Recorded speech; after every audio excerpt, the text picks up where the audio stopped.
যোহরের সালাত পড়ে আল্লাহর রাসূল মসজিদে নববী থেকে বের হলেন। হঠাৎ করে তাকিয়ে দেখে মদিনার বাজারে গাছের গোড়ায়, মদিনার বাজারে মাটির মধ্যে কলা পাতা বিছিয়ে উস্কো পুস্কো চুল আউলা কেশে পাগল বেশে একটি বিতি হাবশি গোলাম, যার চেহারা অনেক কালো, দাঁত মোটা, পাওয়ারের লাইনের মতো কাটা কাটা। একজন গোলাম বসে বসে বসে বসে সবজি বিক্রি করে রাস্তার মধ্যে। আল্লাহ রাসূল দেখতে থাকলেন যোহরের সালাত থেকে নিয়ে আসর পর্যন্ত দেখলেন ওই গোলাম রাস্তায় বসে বসে সবজি বিক্রি করে। কেউ তার কাছে সবজি নেওয়ার জন্য যায় না, কারণ তার কাপড়গুলো ভালো না, দেখতেও সুন্দর না, মাটির মধ্যে বসে আছে, কেউ তার আশেপাশেও যায় না। আল্লাহ রাসূল দেখলেন লোকটা চোখ থেকে পানি ছেড়ে ছেড়ে কান্না করে। কি যে একটা অবস্থা! গোলাম বুঝতে পেরেছে মদিনায় কেউ আমার কাছ থেকে কোনো জিনিস কিনে নিবে না। আল্লাহ রাসূল আস্তে আস্তে করে পৌঁছে গেলেন যুবকের কাছে। কেমন ছিলেন আমার রাসূল? যার শরীর থেকে ঘামের গন্ধ বের হচ্ছে, যার শরীরের কাপড়গুলো ছেঁড়া, কালো হাবশি গোলাম কৃতদাস। আল্লাহ রাসূল তার কাছাকাছি পৌঁছে গিয়েছেন, হাতটাকে বগলের ভিতর দিকে ঢুকায়া পিছন দিক থেকে গোলামটাকে জড়িয়ে ধরলেন। আর মদিনার মানুষকে চিৎকার করে বলছেন, শোনো মদিনার মানুষেরা শোনো, আমার একজন গ্রাম থেকে এসেছে, আমার গ্রামের বন্ধু শহরের বন্ধুর কাছে এসেছে শহরে সবজি বিক্রি করতে। কে নিবা আমার বন্ধুর কাছ থেকে সবজি নিবা? তাড়াতাড়ি চলে আসো। মদিনার মানুষেরা এখন পর্যন্ত যারা ওই গোলামের কাছে যায় নাই, তার চেহারা দেখে, তার শরীর দেখে, তার অবস্থা দেখে আল্লাহ রাসূল যখন গোলামটাকে বন্ধু বলে পরিচয় দিয়েছেন, সকল মানুষ তার কাছে এসে যে জিনিসগুলা আগে নেই ডাবল দামে নিতে শুরু করলো। সবগুলা কয়েক মিনিটের ভিতরে শেষ হয়ে গেল। এবার আল্লাহ রাসূলের চেহারার দিকে তাকিয়ে ওই গোলাম চোখের পানি ছেড়ে ছেড়ে কান্না করে ডাক দিয়ে বলছে, রাসূলুল্লাহ ইয়া হাবিবাল্লাহ, পয়গম্বরে আরবি, আপনার কাছে আমি জানতে চাই, মানুষের কাছে আপনি বন্ধু বলে আমাকে পরিচয় দিলেন, আমি একজন গোলাম, কালো মানুষ, দেখতেও সুন্দর না, ঘর বাড়ি নাই, কৃতদাস, শরীর থেকে গামের গন্ধ বের হয়, আপনি আমাকে জড়িয়ে ধরলেন, আমার সবজিগুলা বন্ধু বলে বিক্রি করাইয়া দিলেন। ইয়া রাসূলুল্লাহ, সত্যি কি আপনি আমাকে বন্ধু বলে পাবলিকের কাছে পরিচয় দিতে পারবেন নাকি? না আমার সবজি বিক্রি করবার কোন কৌশল তৈরি করলেন গরিব মানুষ দেখে? আল্লাহ রাসূল দাঁড়িয়ে গেলেন, যুবকটাকে জড়িয়ে ধরলেন, কপালে চুম্বন করে বলছেন, শোনো মদিনার মানুষেরা, এই যে একটা ব্যক্তি দাঁড়িয়ে আছে, গ্রাম থেকে এসেছি আমি শহরের বন্ধুর কাছে, আমার বন্ধু, এই বলে পুরা মদিনার বাজারে বন্ধু বলে হাঁটাইয়া নিলেন, মানুষের কাছে পরিচয় দিলেন। যুবক কান্দে, গোলাম কান্দে, ইয়া রাসূলুল্লাহ, পাবলিকের কাছে আমার পরিচয় দিয়েছে, আল্লাহর কাছে কি আমার পরিচয় থাকবে নাকি কিয়ামতের দিনে? আল্লাহ রাসূল বলছেন, শোনো গোলাম, তোমার ভিতরে তাওহীদ আছে, রিসালাত আছে, তোমার শরীরের গঠন কেমন, কন্ডিশন কেমন, কাপড় আছে কিনা আমি জানতে চাই না, তুমি দিল থেকে আল্লাহকে ভালোবাসো, আমি রাসূলকে ভালোবাসো, এর চাইতে বড় পরিচয় পৃথিবীতে আর হতে পারে না। পৃথিবীতেও বন্ধু বলে পাবলিকের কাছে পরিচয় দিয়ে দিলাম তুমি আমার বন্ধু, আর আখিরাতেও আমি যেই জান্নাতে যাব তুমিও বন্ধু হিসেবে আমার সঙ্গে সেই জান্নাতে চলে যাইবা। পড়েন সুবহানাল্লাহ। কেমন ছিল আল্লাহ রাসূলের চরিত্র, কেমন ছিল আল্লাহ রাসূলের আদর্শ? সমাজকে বিকারগ্রস্ত করেন নাই, সমাজের মধ্যে ফিতনা তৈরি করেন নাই। এই জন্য চলার পথে আমি আপনাদের কাছে বেশি সময় নেব না। চলার পথে একটা কাজ যদি করতে পারেন, শুধু মনে করতে পারেন হাসবি আল্লাহ, আল্লাহ আমার জন্য যথেষ্ট, এই একটা মাত্র কথা, হাসবি আল্লাহ। পুরা দুনিয়া যদি আপনার বিরুদ্ধে চলে যায়, পুরা দুনিয়ার পূর্ব থেকে পশ্চিম, উত্তর থেকে দক্ষিণ, পুরা দুনিয়া যদি আপনার বিরুদ্ধে চলে যায়, আপনি সিজদায় গিয়ে আল্লাহকে ডাক দিয়ে বলেন, আল্লাহ, দুনিয়ার মানুষ আমার বিরুদ্ধে চলে গিয়েছে, আমি তোমার কদমে সিজদায় পড়ে গিয়েছি, আল্লাহ আমার যে আর কোন যাওয়ার জায়গা নাই। তুমি বলেছো গোলাম বিপদে পড়ে গেলে সুজদা ওয়া কিয়ামা, আমার জন্য সিজদা করো, আমার জন্য দাঁড়াও, আমার জন্য রুকু করো। আল্লাহ বলবার কোন জায়গা নাই, পরিশানির অভাব নাই, আমি না বিপদগ্রস্ত, তোমার কদমে পড়ে গেলাম। গোলাম যখন সিজদায় পড়ে হাসবি আল্লাহ, আল্লাহ আমার জন্য যথেষ্ট মনে করে ফেলে, আল্লাহ রাব্বুল ইজ্জতুল জালাল বুঝাতে চাইলেন, বান্দারে, পুরা পৃথিবী যদি তোমার বিরুদ্ধে চলে যায়, সবার দরওয়াজা যদি বন্ধ হয়ে যায়, আমি আল্লাহ আমার কুদরতের দরওয়াজা খুলে দিয়া তোমাকে আমার কোলে উঠাইয়া নিতে আমি আল্লাহর এক মুহূর্ত দেরি হবে না। পড়েন সুবহানাল্লাহ, আল্লাহু আকবার। আল্লাহ রাসূল সাল্লাল্লাহু আলাইহি ওয়াসাল্লাম হিজরত করে যেদিন মক্কা থেকে মদিনায় চলে যাবেন, আমরা মদিনায় যাওয়ার ঘটনা বলছি না, হিজরতের ঘটনা বলছি না, শুধু শুনবেন। রাসূল পাক সাল্লাল্লাহু আলাইহি ওয়াসাল্লাম গভীর রাতে উঠে গেলেন, জিবরিল আমিন উঠাইয়া দিলেন। রাসূল সাল্লাল্লাহু আলাইহি ওয়াসাল্লাম 2 রাকাত সালাতের জন্য ওযু করলেন, সালাত পড়লেন। জিবরিল আমিন বলছেন, ইয়া রাসূলুল্লাহ, আপনাকে হিজরত করতে হবে ইয়াসরিবের দিকে, মদিনার দিকে, খেজুর বাগানের দিকে। আল্লাহ রাসূল হিজরতের জন্য তৈরি হয়ে গেলেন, গড় থেকে বের হয়ে যাবেন। হঠাৎ করে শুনেন পুরা দুনিয়ার কাফেরেরা, জালেমেরা তার বাড়িকে ঘেরাও করে ফেলেছে, নেজানিয়া, তীর নিয়ে, বল্লম নিয়ে। আল্লাহ রাসূল ঘর থেকে বের হলে মেরে ফেলবে, দুনিয়ার জমিনে জিন্দা রাখবে না। আল্লাহ রাসূল সাল্লাল্লাহু আলাইহি ওয়াসাল্লাম বুঝতে পারলেন কাফেরেরা ঘর থেকে বের হলে মেরে ফেলবেন। আল্লাহকে ডাক দিয়ে বলছেন, আল্লাহ তাআলা, আপনি আমাকে বলেছেন ওই রাস্তা দিয়ে চলে যাও, মদিনায় চলে যাও, আপনি বলেছেন। আর চতুর্দিকে কাফেরেরা দাঁড়িয়ে আছে, ঘর থেকে বের হলেই তো ওরা মেরে ফেলবে, কেউ বাঁচিয়ে রাখতে পারবে না। আল্লাহ বলছেন, বন্ধুরে, তুমি শুধুমাত্র চিন্তা করো, হাসবি আল্লাহ, আল্লাহ আমার জন্য যথেষ্ট, কেউ কিছু করতে পারবে না। এই বিশ্বাস বুকে ধারণ করে কোরআন থেকে তেলাওয়াত করে ঘর থেকে বের হয়ে যাও।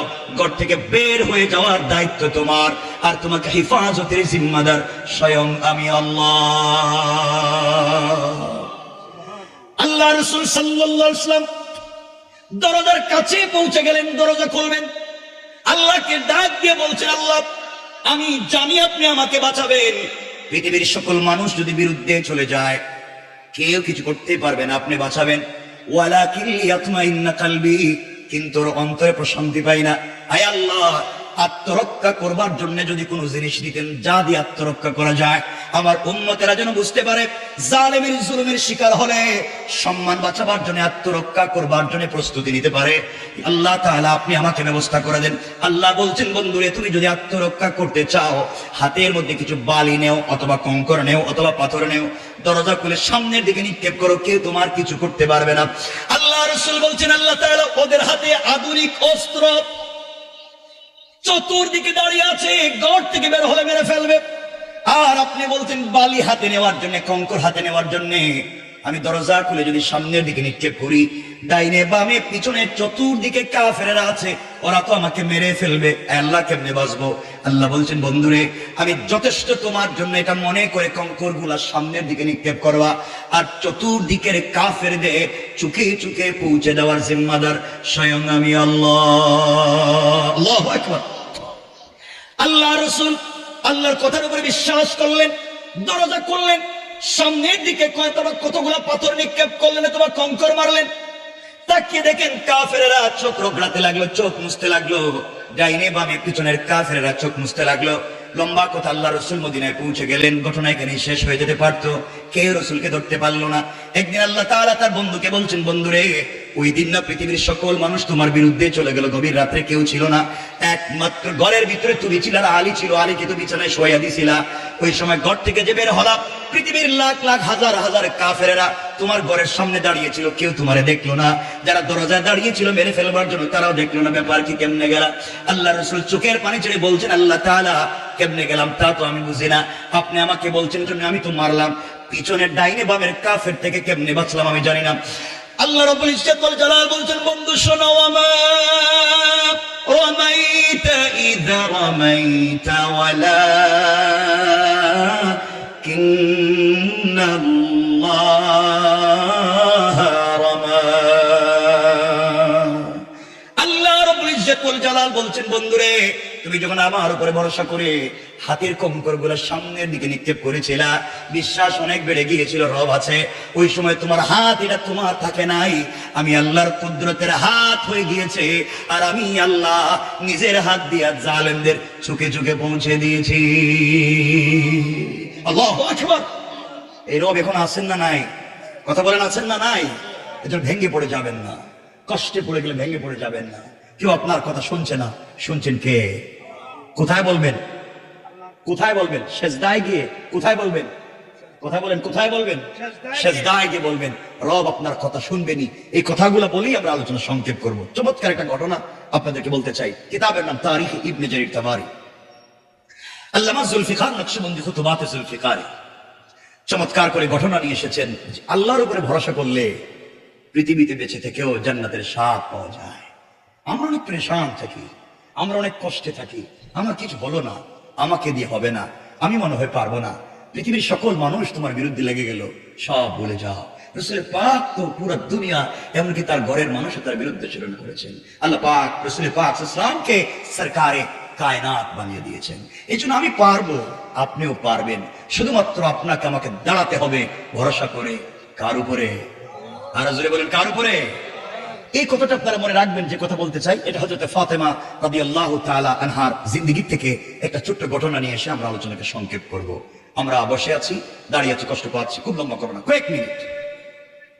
আপনারা যদি মনে রাখতে পারেন আল্লাহ কেমনি আপনাকে আমাকে দিবেন, এটা বোঝাবার জন্য আমার বন্ধুগণ কথাগুলো দিল দিয়ে শুনুন কি বলতে চাই। হযরত ফাতেমা রাদিয়াল্লাহু তাআলা আনহা তখন পর্যন্ত পৃথিবীতে কাউকে বিয়ে করেন নাই, কারণ তার ওই পর্যায়ের বয়স হয় নাই। চলার পথে এক ইহুদির মেয়ের সঙ্গে তার বন্ধুত্বের সম্পর্ক হয়ে গেল, বান্ধবিয়ানা। একদিন দুই দিনের না, কেউ বলছেন 8 বছর, 6 বছর, 5 বছরের সম্পর্ক। কথাগুলো দিল দিয়ে শোনেন। ফাতেমার সঙ্গে এক ইহুদির মেয়ের সম্পর্ক হয়ে গেল দীর্ঘদিনের। আবার আপনার চরিত্র কেমন হওয়া চাই?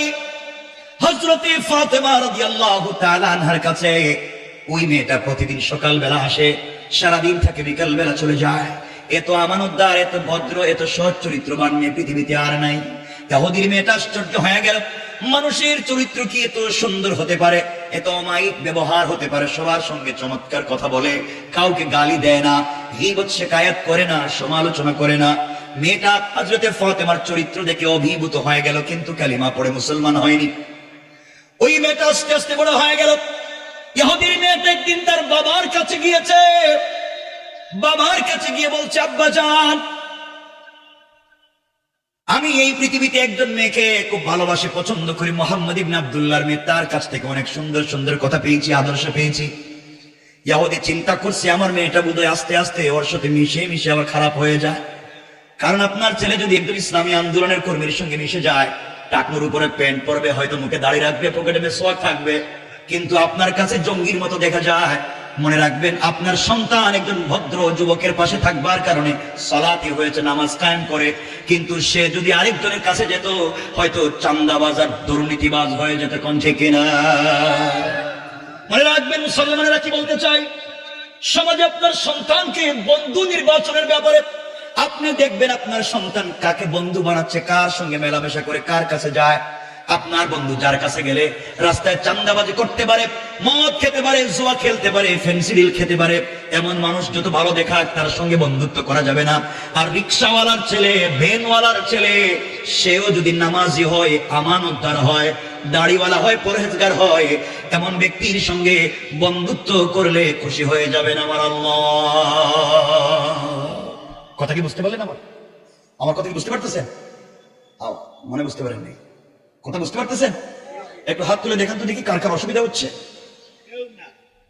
অসুবিধা হইতেছে নি? আওয়াজে মনে হইতেছে অসুবিধা হইতেছে, হাতও তুললেন। অসুবিধা হচ্ছে? আমি আপনাদের সচেতনতার দিকে খেয়াল করতেছি। খুব মনোযোগ দিয়ে শুনবেন মুসলমানেরা কি বলতে চাই, কি মেসেজ দিতে চাই, কি ইনফরমেশন দিতে চাই। ও যুবকেরা শোনো, আমি তোমাদের মতো ভাই, দিলে বুকের ভিতরে অগাধ ভালোবাসা নিয়ে বসেছি। একসাথে আমরা জান্নাতে যেতে চাই, একসাথে সমাজের দিন কায়েম করতে চাই। মনোযোগ দিয়ে শুনবে কথাগুলা। ওই মেয়েটা যখন এই কথাগুলা বলছে, ইহুদি চিন্তায় পড়ে গেল, আহারে তাহলে আমার মেয়ে বিপদে চলে যায়। ওই মেয়েটাকে বিয়ে দেওয়ার জন্য একটা ছেলে ঠিক করলো, ইহুদির ছেলে, পয়সাওয়ালার ছেলে। কথাগুলা দিল দিয়ে শুনবেন। মেয়েটা একদিন তার বাবার কাছে গিয়েছে, ইহুদি ডাক দিয়ে বলেছে, মেয়ে, ও আমার কলিজার টুকরা মেয়ে, তুমি আমার একটা মাত্র সন্তান, তোমাকে বিয়ে দিতে চাই মা। এই পৃথিবীর এক পয়সাওয়ালার ছেলে, শিল্পপতি ইহুদির ছেলেকে ঠিক করেছি, তোমাকে বিয়ে দিতে চাই, বলো না তুমি কি বিয়েতে রাজি? ইহুদির মেয়ে ডাক দিয়া বলছে, আব্বাজান, আপনি আমার জন্য ছেলে ঠিক করেছে, আমি বিয়েতে রাজি কিনা আপনি জানতে চাইলেন বাবা। আগামী কালকে সন্ধ্যা পর্যন্ত আপনি আমাকে সময় দিবেন, সন্ধ্যার আগে আগে আপনার কাছে ফাইনাল ডিসিশনের সিদ্ধান্ত জানাইয়া দেব। মেয়েটা বাবার কাছ থেকে বিদায় নিয়ে পৃথিবীর কোন মানুষের সঙ্গে পরামর্শ করে নাই, দুনিয়ার কোন মানুষের কাছে যায় নাই, তার আরো বন্ধু বান্ধব আছে, আত্মীয় স্বজন আছে, তাদের কাছেও যায় নাই। মেয়েটা দিনের বেলা সকালবেলা হযরতে ফাতেমা রাদিয়াল্লাহু তাআলা আনহার কাছে পৌঁছে গিয়েছে, জড়িয়ে বলছে, বোন রে, আজ আমি এসেছি আমার লাইফের ফাইনাল সিদ্ধান্ত জানতে চাই, আমি আমার লাইফের ফাইনাল ডিসিশন তোমার কাছ থেকে পরামর্শ নিতে চাই, বলো না তুমি কি আমাকে একটা উত্তম ফয়সালা, উত্তম পথ দেখায় দেবে? হযরতে ফাতেমা বলছেন, বলো বোন, কি জানতে চাও? মেয়ে ডাক দিয়া বলছে, ফাতেমা, দীর্ঘদিন পর্যন্ত তোমার সঙ্গে আমার বন্ধুত্ব আর সম্পর্ক, আজ পর্যন্ত তোমার কাছ থেকে কোনো খারাপ কথা শুনিনি, বন্ধু হিসাবে কোনোদিন খারাপ কোনো পরামর্শ দাওনি। আমার চোখে দেখা তোমার কাছে যত মানুষ এসেছে সবাইকে উত্তম ফয়সালা দিয়েছো, উত্তম পরামর্শ দিয়েছো, চলার পথে জিন্দগিতে গীবত শিকায়াত শেখা, পরনিন্দা করো নাই। আজ তোমার কাছে এসেছি, আমার বাবা আমার জন্য ছেলে ঠিক করেছে, বিয়ে দিতে চায়, জানতে চাই ওই বিয়েতে আমি রাজি হব কিনা, তোমার কাছ থেকে জানতে চাই। ফাতেমা বলছেন, বোন রে, তুমি ইহুদি, আমি মুসলিম, তোমার পার্সোনাল বিষয়ে আমি কোনো কথা বলতে পারি না। মেয়েটা বলছে, ফাতেমা, আমি চাইলে আমার বাবার সঙ্গে পরামর্শ করতে পারতাম, মায়ের সঙ্গে পরামর্শ করতে পারতাম, কিন্তু বুঝতে পেরেছি তুমি মুসলমান, আমি ইহুদি, কিন্তু তোমার মতো উত্তম চরিত্রের মানুষ পৃথিবীতে আর নাই। বাহির থেকে মানুষ তোমাকে গালি দেয়, তোমার বাবাকে গালি দেয়, তোমার বাবা সালাতে দাঁড়িয়ে গেলে উটের নাড়ি বুড়ি মাথার মধ্যে ফেলে দেয়, সব ঠিক আছে, মানুষ গালি দেয়, সব ঠিক আছে, আমি কাছাকাছি থেকে দেখেছি তোমার মতো চরিত্রবান মানুষ আর হয় না। তুমি আমাকে বলো ওই বিয়ে থেকে আমি রাজি হব কিনা, তোমার কথাই সিদ্ধান্ত। ফাতেমা বললেন, বোন রে, আমার মত বলছি, পৃথিবীর কোনো বাবা চায় না তার মেয়েটা স্বামীর বাড়িতে কষ্টে থাকুক, পৃথিবীর কোনো বাবারই চায় না। এই জন্য তোমার বাবা তোমার জন্য যে ছেলে ঠিক করেছে, বিয়েতে রাজি হয়ে যাও, তোমার জন্য কল্যাণ রয়েছে, উপকার রয়েছে। মেয়েটা চোখের পানি ছেড়ে দিয়েছে, ফাতেমাকে জড়িয়ে ধরেছে, বোন রে, তোমার কথায় আমি খুশি হয়ে গিয়েছি, তুমি বলেছো বিয়ে করবার জন্য আমার আর কোনো কষ্ট নাই, আমি রাজি হয়ে গেলাম। ফাতেমা, ছেলেটা দেখতে সুন্দর কিনা, পয়সা আছে কিনা, ঠিক মতো কথা বলতে পারি কিনা, আদর্শবান কিনা আমি জানতে চাই না। তুমি বলেছো তোমার কথার উপরে তোমার মতো উত্তম বন্ধু হতে পারে না, তুমি বলেছো বিয়েতে রাজি, কিন্তু ফাতেমা আমার একটা শর্ত আছে। ফাতেমা বললেন, শর্ত তোমার বাপকে বলবো, আমাকে কেন? মেয়ে ডাক দিয়ে বলছে, ফাতেমা, আমার শর্ত হলো, একমাত্র কেবলমাত্র শর্ত হলো, তুমি যদি আমার বিয়েতে যাও, আমার পাশে বসে আমার মাথায় হাত রেখে কল্যাণের জন্য সৃষ্টিকর্তার কাছে কল্যাণ কামনা করো। কারণ তুমি অন্য ধর্মের হতে পারো, কিন্তু তোমার চরিত্র এত সুন্দর, আমি পৃথিবীতে এমন মানুষ পাই নাই, আমি চাই তুমি আমার পাশে বসে বন্ধুত্বের আবদার রক্ষা করবা। ফাতেমা বলছেন, বোন রে, এটা কখনো হতে পারে না, আমি যদি তোমার বিয়েতে যাই আমার বাবাকে মানুষ গালি দিবে, তোমার সোসাইটির মানুষেরা, তোমার সামাজিক মানুষেরা তোমার বাপকে গালি দিবে, আমি যেতে পারবো না। মেয়ে ডাক দিয়ে বলছে, ফাতেমা, তুমি যদি আমার বিয়েতে না যাও, আমার বাড়িতে না যাও, আমার মাথায় হাত রেখে কল্যাণের দোয়া না করো, কল্যাণ কামনা না করো, পৃথিবীর একমাত্র চোখে দেখা মেয়েটা যদি আমার জন্য কল্যাণ কামনা না করে, আমি মরে যেতে পারি, আসমান জমিন ভেঙে যেতে পারে, কিন্তু তোমার মতো সচ্চরিত্রবান একটা মেয়েকে আমার পাশে না বসাইয়া আমি পৃথিবীর কোন ছেলেকে বিয়ে করব না। আল্লাহু আকবার বলেন, আল্লাহু আকবার। কেমন চরিত্রবান বন্ধুর দরকার সমাজে ভালো মানুষ হতে গেলে। তোমার বন্ধু তোমাকে খারাপ পথে নিয়ে যেতে পারে, আর ভালো বন্ধু হলে ফজরের সময় সালাতের জন্য ডেকে তোমাকে দেবে, জান্নাতের পথ তোমাকে দেখিয়ে দেবে, কল্যাণের পথ তোমাকে দেখিয়ে দেবে। এই জন্য চলার পথে একটা বন্ধু নির্বাচন করতে যেন আমরা ভুল না করি। কথাগুলো শুনেছি, বলতে চাই, আমার বন্ধুগণ, ফাতেমা আবেগী হয়ে গেলেন। মেয়েটা বলছে মরেই যাবে রাত্রি। এক পর্যায়ে আবেগী হয়ে ডাক দিয়ে বলছেন, বোন রে, ইনশাআল্লাহ কথা দিলাম আমি তোমার বিয়েতে যাব, তুমি কোনো খারাপ কাজ করো না। মেয়েটা খুশি হয়ে গিয়েছে। শুনেন না কি বুঝাতে চাই। বাবার কাছে গিয়ে বলছে, আব্বাজান, আব্বাজান, তুমি আমার জন্য ছেলে ঠিক করেছো বাবা, ওই ছেলে কি করে আমি জানতে চাই না, ছেলে সুন্দর কিনা আমি বুঝতে চাই না, ছেলের পয়সা আছে কিনা, সামাজিক কোন মূল্যবোধ আছে কিনা জানতে চাই না। তুমি বলেছো আমি ওই বিয়েতে রাজি। বাবা, বিয়েতে রাজি, আমার কোনো আপত্তি নেই। ইহুদি খুশি হয়ে গেল, সবাইকে ইনভাইট শুরু করে দিল। মেয়ে বলছে, আব্বাজান, আমার একটা শর্ত আছে। মা, তোমার আবার শর্ত কি? তুমি না চাইলেই তো সব তোমাকে আমি দিয়ে দিব। মেয়ে ডাক দিয়ে বলছে, আব্বাজান, আমার শর্ত হলো ওই বিয়েতে আমার বান্ধবী মুহাম্মদ ইবনে আব্দুল্লাহর মেয়ে ফাতেমাকে ইনভাইট করেছি, দাওয়াত করেছি, ও কিন্তু আমার বিয়েতে আসবে, এই শর্তে আমি রাজি। এই কথা শুনে ইহুদির মাথা পায়ের তো মাথায় উঠে গেল। কি বললা ফাতেমা? ও আমার জাত শত্রু, ওর নাম শুনলেই মাথা গরম হয়ে যাবে, আমার ধর্মের বিরুদ্ধে চলে গিয়েছে, ও ও আবার তাওহীদ আর রিসালাতের দাওয়াত দেয়। ওর মেয়েকে যদি আমার বাড়িতে নিয়ে আসো, আমার মান সম্মান থাকবে না। প্রয়োজনে পৃথিবীর কোন ছেলের সঙ্গে তোমাকে বিয়ে দিব না। এরপরে ফাতেমাকে এই বাড়িতে আসতে দিব না, বাধা দিয়ে দিলাম। মেয়েটা দাঁড়িয়ে গিয়েছে, ডাক দিয়ে বলছে, আব্বা জান, এই পৃথিবীতে চলার পথে কোনোদিন তোমার চোখের সামনে দাঁড়িয়ে আমি মেয়ে হিসাবে কোনোদিন কথা বলি নাই, কথা বাড়াই নাই, জবাব দেই নাই। আজ আমি কথা বলতে চাই আব্বা জান, আপনার সঙ্গে কিছু পরিষ্কার কথা বলতে চাই। এই পৃথিবীতে চলার মতো ফাতেমার মতো উত্তম চরিত্র, সৎ চরিত্রবান কোনো মেয়ে আমার চোখে দেখি নাই। আর তাকে কিনা আমার বাড়িতে আসতে শুধু ধর্মের কারণে আপনি বাধা দিচ্ছেন। বাবা শুনে রাখেন, ফাতেমা আসলে আপনি আমাকে বিয়ে দিবেন না। আমিও কথা দিলাম, ফাতেমাকে যদি আসতে বাড়িতে বাধা দেন, এই পৃথিবী ধ্বংস হয়ে যেতে পারে। পৃথিবীর কোন ছেলের সঙ্গে আমাকে কোনোদিন বিয়ে দিতে পারবেন না। ইহুদি চিন্তা করে গিয়েছে, কি রে, আমার একটা মাত্র মেয়ে, আর ও যদি বিয়ে নাই করে তাহলে আমার সম্মান থাকবে কেমনে? এই সমাজে আমি মুখ দেখাবো কেমনে? পাবলিকের দাওয়াত দিয়েছি। ইহুদি কৌশল শুরু করলো। শয়তানেরা ওই বিপদে পড়লে কৌশল করে, ঠিক না? কথা বলছেন না কেন? দেশে থাকবার জন্য যত কৌশল আছে সব তারা ইউজ করে, ব্যবহার করে, কিন্তু জানে না তারা ষড়যন্ত্র করে বিপদগ্রস্ত করবার জন্য। আর রব বলেছেন তিনি কৌশল করেন। আল্লাহু আকবার বললেন না? আমার আল্লাহ কোরআনে বলছেন, ওয়া মাকারু ওয়া মাকারাল্লাহ ওয়াল্লাহু খায়রুল মাকিরিন।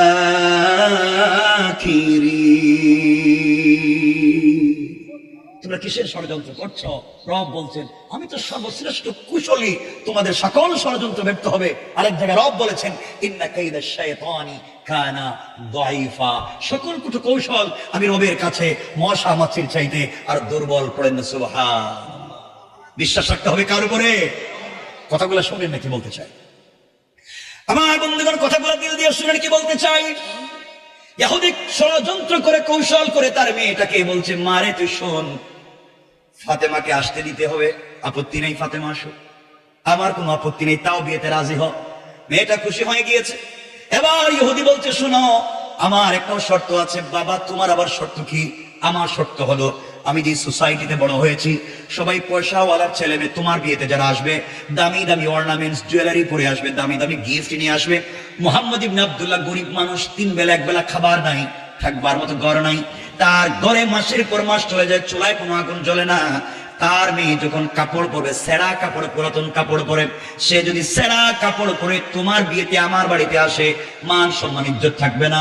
সুতরাং সে যদি তোমার বিয়েতে আমার বাড়িতে আসতে হয়, আমার একটাই শর্ত, সে যেন একটা নতুন পোশাক পরে আসে, সামাজিকতা, শিষ্টাচার, মূল্যবোধ, সামাজিকতা রক্ষা করে আসে। ইহুদির চিন্তা হলো ফাতেমা কাপড়ও পাবে না, আসতেও পারবে, ফাতেমা কাপড়ও পাবে না, আসতেও পারবে না। এটা কৌশল করে দিল।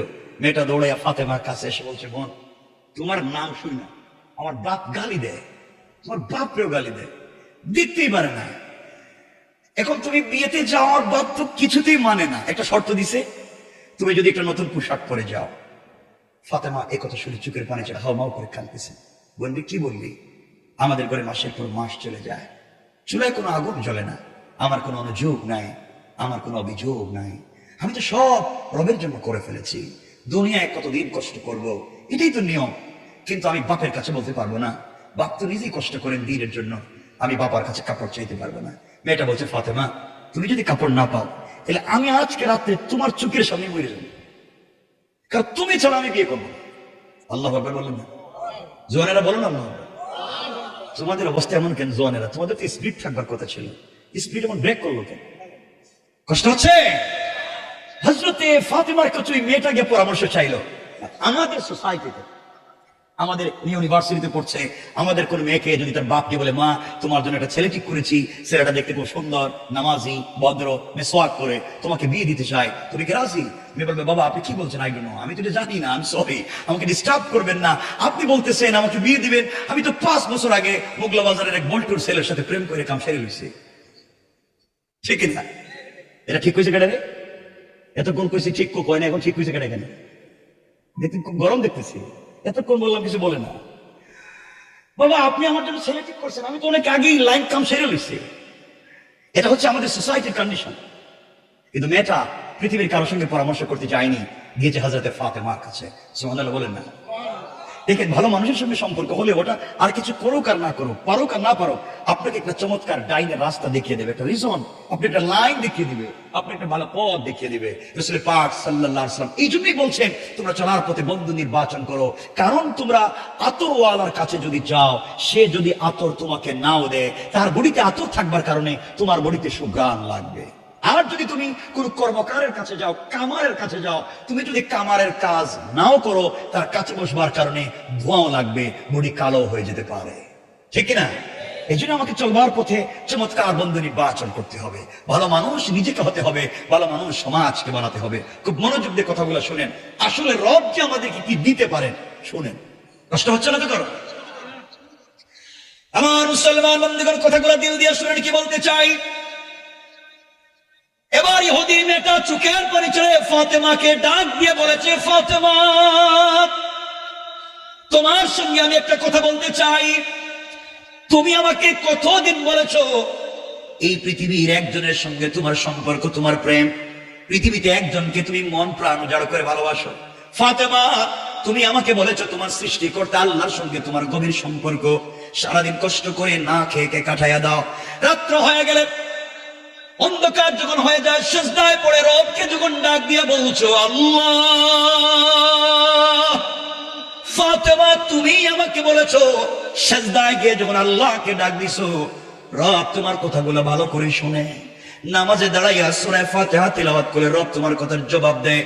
ও ফাতেমা, তুমি আমাকে বলেছো তোমার রব আসমান জমিন বানাইছে, তোমার রব চন্দ্র সূর্য সব তৈরি করছে, তোমার রব প্রতিদিন পূর্ব দিগন্তে সূর্য উঠায়, পশ্চিম দিকে সূর্য ডুবায়, তোমার রবের অনেক শক্তি, তোমার রব চাইলে 1 সেকেন্ডে ধনীকে গরিব বানাতে পারে আর গরিবকে ধনী বানাতে পারে, তুমি বলেছো।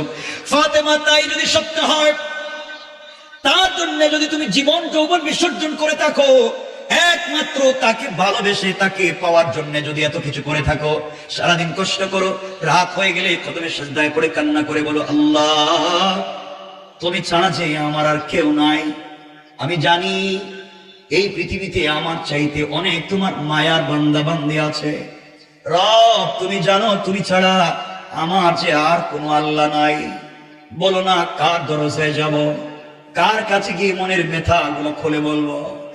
এইভাবে ফাতেমা যখন চোখের পানি ছেড়ে ছেড়ে গভীর রজনীতে কান্না করে, ফাতেমাকে মেয়েটা বলছে, ফাতেমা, তুমি না বলছো তোমার রবের অনেক ক্ষমতা, তোমার রব কি পারে না তোমাকে একটা নতুন পোশাকের ব্যবস্থা করে দিতে? ও ফাতেমা, আমি ইহুদির মেয়ে কথা দিলাম, তুমি যদি একটা নতুন পোশাকের ব্যবস্থা করে আমার বিয়েতে যেতে পারো, আমি কথা দিলাম ওই দিন কালিমা পড়ে মুসলমান হয়ে যাব।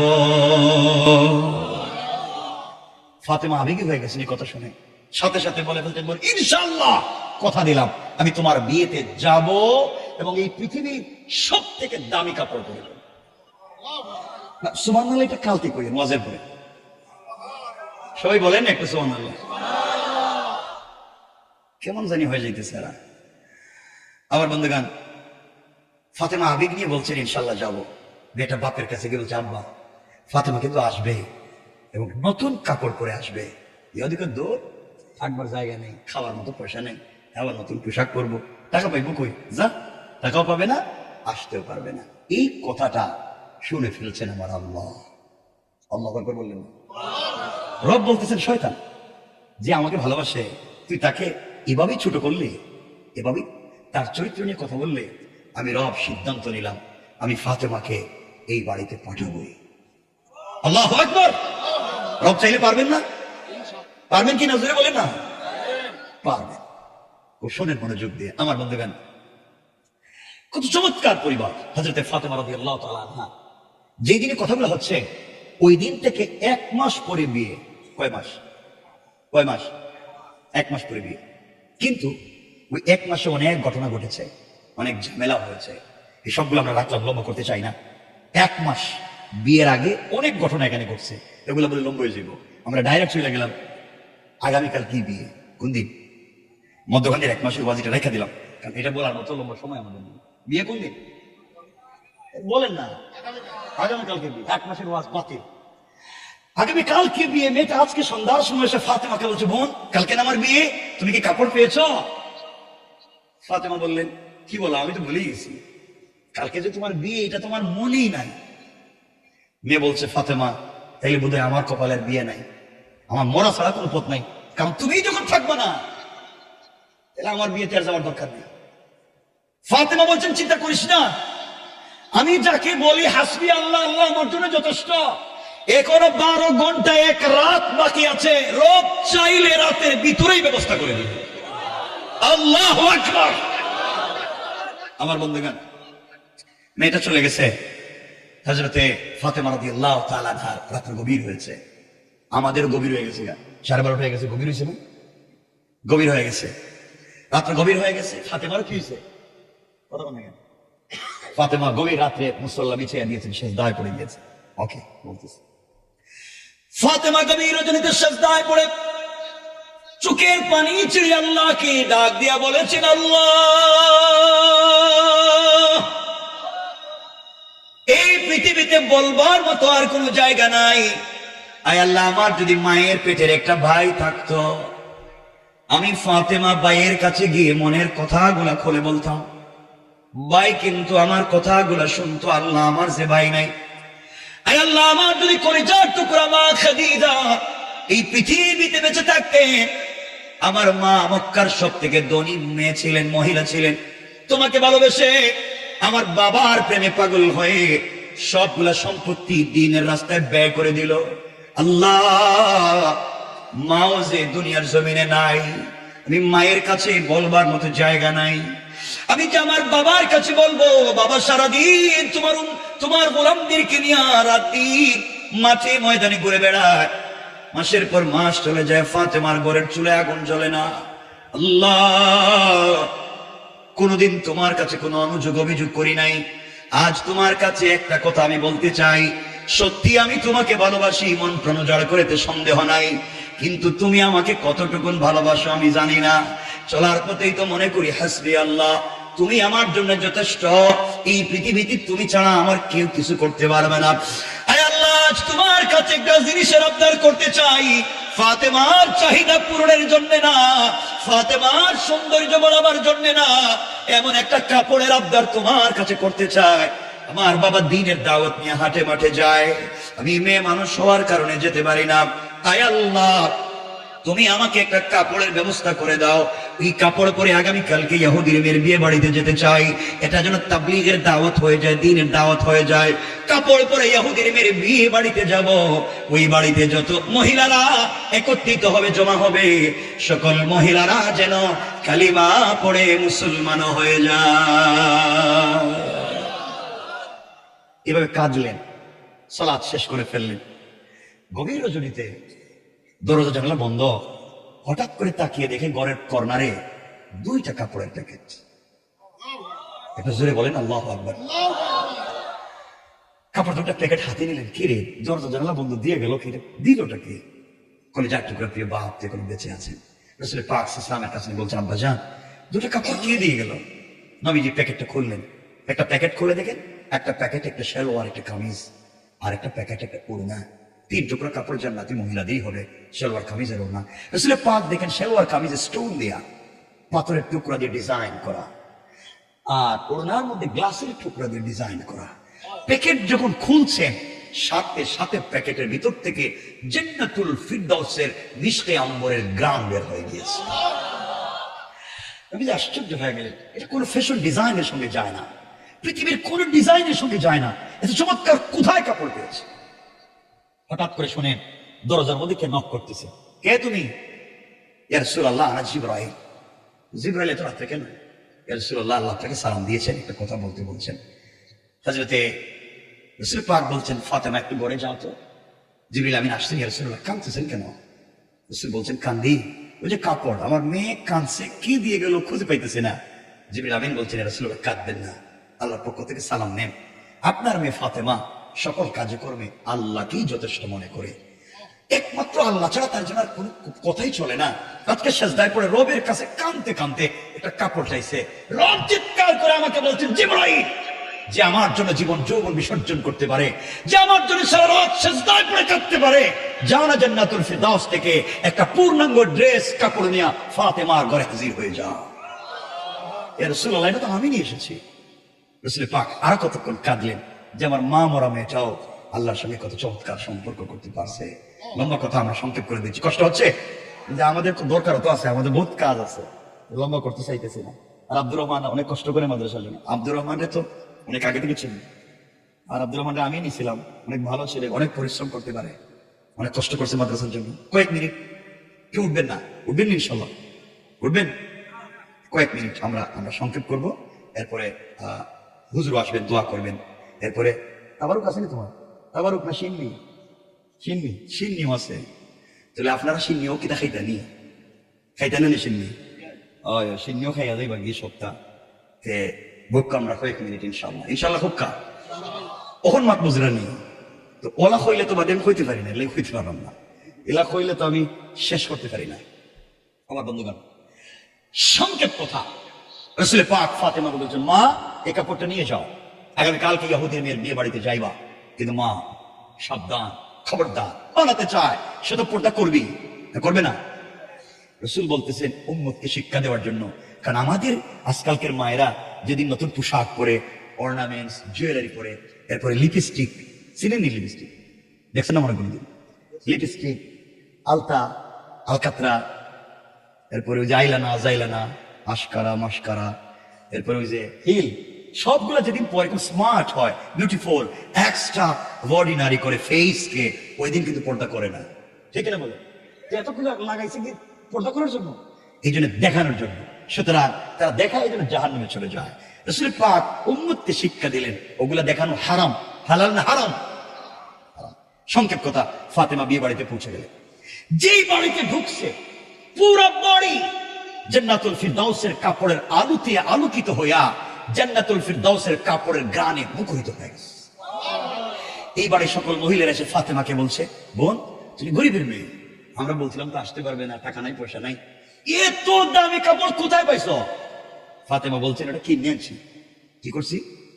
কথা কোন দেখেন, তুমি কোন মার্কেট থেকে কিনছো? আমরা তো মুগলা বাজারে সব মার্কেট চিনি, এমনকি সিপাগল্লিও চিনি, কোন জায়গায় ফুচকা পাওয়া যায়, চটপটি পাওয়া যায়, এটাও তো আমরা চিনি, এমনকি ম্যানেজারের মোবাইল নম্বরও অনেকের মোবাইলে সেভ।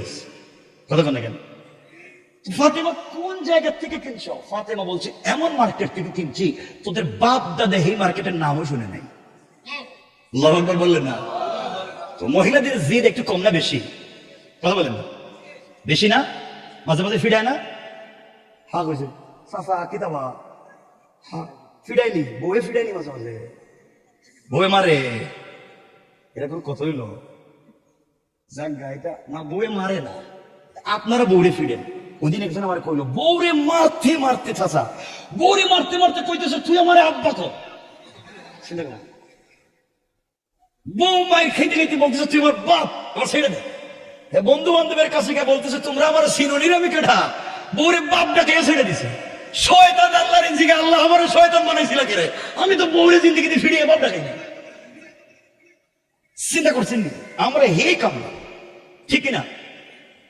ঠিক কয় আবার ঠিক কয়, এটা তো বউরে ফিরবো দেখতেছি রে, আল্লাহ মাফ করো, একাজ কইলেন না। দেখলাম আপনাদেরকে, আমি বেশি বলতে পারতেছি না আজকে। যাই হোক, সংক্ষেপ আমার বন্ধুগান, যেই মেয়ে আজকে বিয়ে হওয়ার কথা, ওই মেয়ে সে ফাতেমার কাপড় দেখে তার বাপের কাছে গিয়ে বলছে, আব্বা তুমি যে আমার যে কাপড় কিনে দিছ, আর ফাতেমা যে কাপড় পরে আসছে, আমার কাপড় দিয়ে তো ফাতেমার জুতাও মোছা যাবে না। বাবা বলে দিলাম, ওই গরিবের মেয়ে যে কাপড় পরে আসছে, সেই কাপড় না দিলে কিন্তু আজকে বিয়ে করতাম না। লাক্সারি পেস, এজন্য আমরাও আজকে বিয়ে দিতাম না, আমরা রেখে দিব একটু বলি। আমার বন্ধুগান, এই বাড়িতে যত মহিলারা জমা হয়েছে, সকল মহিলারা তাদের অভিভাবকের স্বামীর কাছে গিয়ে বলছে, খবরটা বিয়ে বাড়িতে এক ফোঁটা পানিও কেউ পান করতে পারবে না। ফাতেমা যে কাপড় পরছে, এই কাপড় না দিলে এই বাড়ি থেকে কেউ যাইতে দিতাম না। লাগছেনি? বেশ লাগছেনি? কথা বলেন না কেন? দেখেন একটু আমার সাথে কথা বলেন, 2-5 মিনিট মাত্র কথাই বলবো, একটু কথাবার্তা বলেন, নাইলে ওয়াজের উল্টে দিন। বৌরে দিয়া করে কাজ করান, রান্না বাড়ি করান, ঘর মুছান, বাথরুম পরিষ্কার করা, করে না?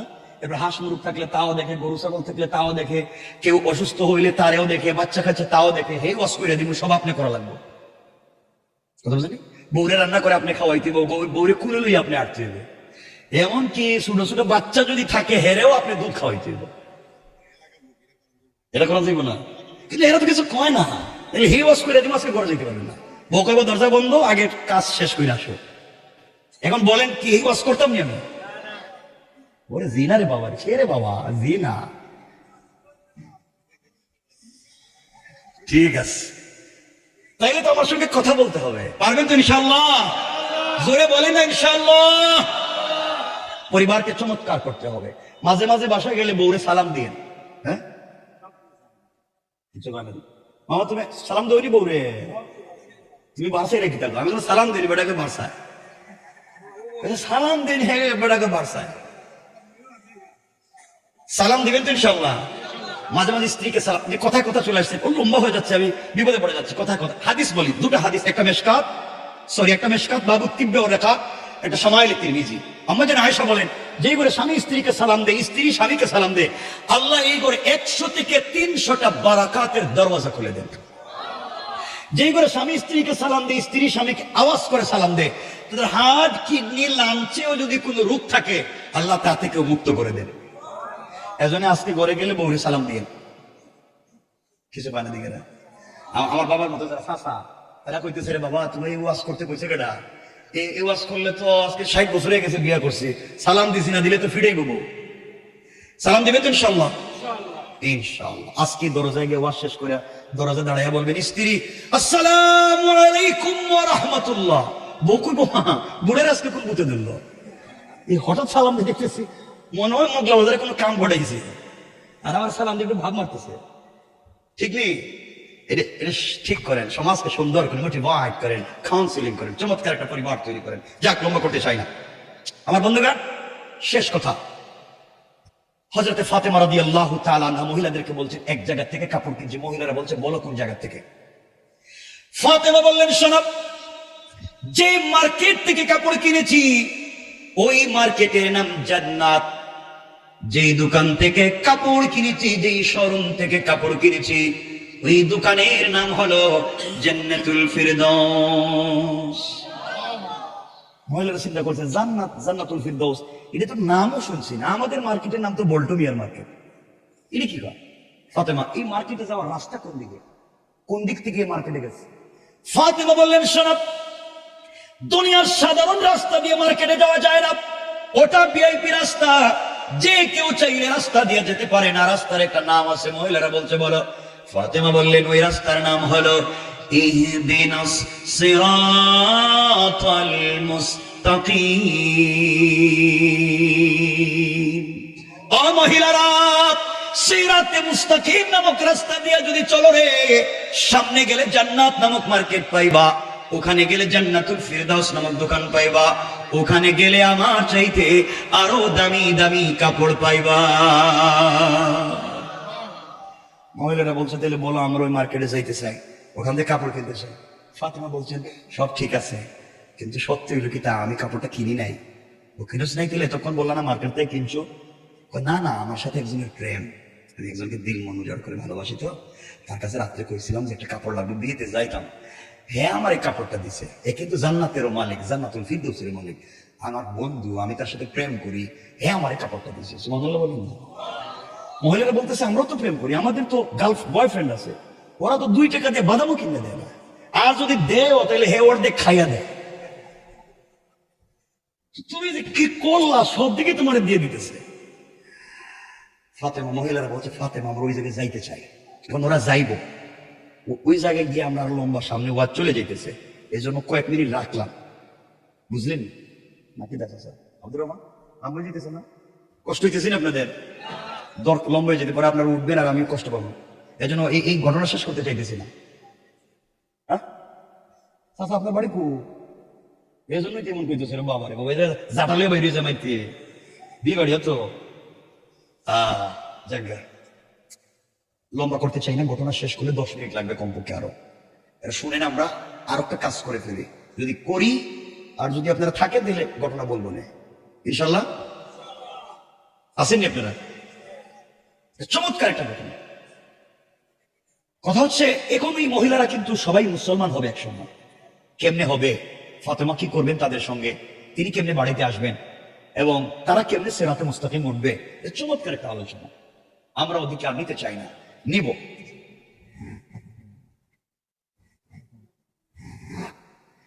আচ্ছা তাইলে কিছু পয়সা পাতি যা আছে দিলেন মাদ্রাসা, এর বাদে বাস করুন কত কইতাম?